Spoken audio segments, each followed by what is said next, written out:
ഇന്ന് നമുക്ക് ബീഫ് ഫ്രൈയുടെ അതേ ടേസ്റ്റിൽ നല്ല ഒരു ഇടിച്ചക്ക ഫ്രൈ ഉണ്ടാക്കിയാലോ. വളരെ സിമ്പിളാണ് റെഡിയാക്കാൻ. ഇപ്പോൾ എല്ലായിടത്തും നല്ല ഇടിച്ചക്കയൊക്കെ കിട്ടുന്ന സമയമല്ലേ. അപ്പോൾ ഇതുപോലെ ഒന്ന് തയ്യാറാക്കി നോക്കണം. നമ്മളെപ്പോഴും തോരനും ഉപ്പേരി കറി അങ്ങനെയൊക്കെയല്ലേ ഉണ്ടാക്കാറ്. അപ്പോൾ ഇതൊന്ന് ട്രൈ ചെയ്ത് നോക്കണേ എല്ലാവരും. നല്ല ടേസ്റ്റാണ്, കുട്ടികൾക്കൊക്കെ ഒരുപാട് ഇഷ്ടപ്പെടുന്ന ഒരു ഐറ്റമാണ്. നമുക്ക് എങ്ങനെ റെഡിയാക്കാമെന്ന് നോക്കാം. അതിന് വേണ്ടിയിട്ട് ഇടിച്ചക്ക ഈ ഒരു വലുപ്പത്തിലുള്ള പീസുകളാക്കിയിട്ട് ഒരു കുക്കറിലേക്ക് ഇട്ട് കൊടുത്തിട്ടുണ്ട്. ഒരുപാട് കനത്തിലല്ല, ഒരു മീഡിയം കനത്തിലാണ് ഇത് കട്ട് ചെയ്തിട്ടുള്ളത്. ഇത് നല്ലപോലെ കഴുകി വൃത്തിയാക്കി എടുത്തതാണ്. ഇനി ഇതിലേക്ക് ഒരു ചെറിയ സവാള, പിന്നെ ഒരു 2-3 വെളുത്തുള്ളിയുടെ അല്ലി ചതച്ചതും, ചെറിയൊരു കഷ്ണം ഇഞ്ചിയും, പിന്നെ ഒരു തക്കാളിയുടെ അരമുറിയും കൂടെ എടുത്തിട്ടുണ്ട്. ഇത് നമ്മൾ റെഡിയാക്കി വെച്ചിട്ടുള്ള ഇടിച്ചക്കയിലേക്ക് ഇട്ട് കൊടുക്കുകയാണ്. ഇനി ഇതിലേക്ക് 3 ടേബിൾ സ്പൂൺ മല്ലിപ്പൊടിയും, കുറച്ച് ഗരം മസാല പൊടിച്ചതും, കുറച്ച് മുളക് പൊടിയും, പിന്നെ കുറച്ച് മഞ്ഞൾപ്പൊടിയും, ആവശ്യത്തിന് ഉപ്പും കൂടെ ചേർത്ത് കൊടുക്കുന്നുണ്ട്.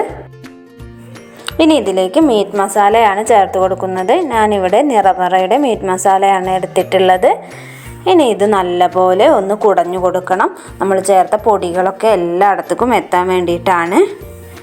ഇനി ഇതിലേക്ക് ഞാൻ 1 ഗ്ലാസോളം വെള്ളം ഒഴിക്കുന്നുണ്ട്. നമുക്ക് ഇടിച്ചക്ക വേവാൻ ആവശ്യത്തിനുള്ള വെള്ളമാണ് ഒഴിച്ചു കൊടുക്കേണ്ടത്. ഒന്നുകൂടെ കുടഞ്ഞു കൊടുത്ത ശേഷം നമുക്ക് ഇതൊരു വിസിൽ വരുന്ന വരെ വേവിച്ചെടുക്കാം. ഒരു വിസിൽ വന്നതിന് ശേഷം ആവിയൊക്കെ പോയി നമ്മളിത് തുറന്ന് നോക്കിയിട്ടുണ്ട്. ചക്കയൊക്കെ നല്ല പോലെ വെന്തിട്ടുണ്ട്. ഇതിൻ്റെ മസാലയ്ക്ക് അടിയിലിരിക്കുക കൂട്ടോ. അപ്പോൾ ഇതൊന്ന് ഇളക്കി മിക്സ് ചെയ്ത് കൊടുക്കാം. ഇനി ഒരു ചട്ടിയിലേക്ക് കുറച്ച് എണ്ണ ഒഴിച്ച് കൊടുത്തിട്ടുണ്ട്. എണ്ണ നല്ലപോലെ ചൂടായ ശേഷം നമ്മൾ വേവിച്ച് വെച്ചിട്ടുള്ള ഇടിച്ചക്ക ഇതിലേക്ക് ഇട്ട് കൊടുക്കുകയാണ്. ഇതൊരു മീഡിയം ഫ്ലെയിമിൽ വെച്ചിട്ട് നമുക്ക് വറുത്തെടുക്കാം.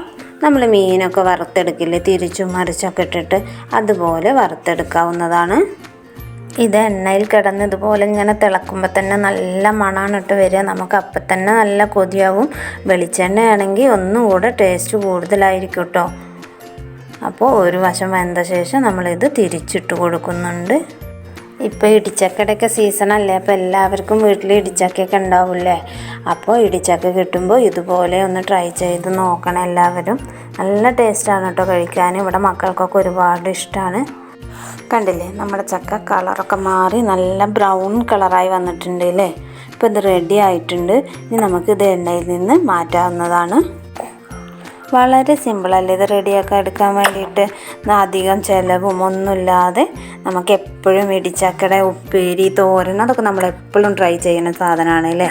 അപ്പോൾ ഇതുപോലെ ഒന്ന് എല്ലാവരും ട്രൈ ചെയ്ത് നോക്കണം. നമ്മളിതെല്ലാം എണ്ണയിൽ നിന്ന് കോരി മാറ്റിയിട്ടുണ്ട്. ഇനി നമുക്ക് ബാക്കിയുള്ള ഇടിച്ചക്ക കൂടെ ഇതുപോലെ വറുത്തെടുക്കാം.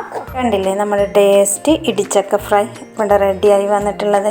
അപ്പോൾ ഇനി ചോറിന് മീൻ ഫ്രൈ ചെയ്യാൻ മീനോ ബീഫോ ചിക്കനോ ഒന്നും ഇല്ലെങ്കിലും ആരും വിഷമിക്കേണ്ട. ഇതുപോലെ ചെയ്ത് നോക്കിയാൽ മതി. ഒരു തവണ നമ്മൾ ട്രൈ ചെയ്തിട്ടുണ്ടെങ്കിൽ ഇത് വീണ്ടും വീണ്ടും ട്രൈ ചെയ്യുന്നുള്ള കാര്യത്തിൽ ഒരു സംശയവും വേണ്ട. അപ്പോൾ നമുക്ക് പുതിയൊരു റെസിപ്പിയുമായി വീണ്ടും വരാം.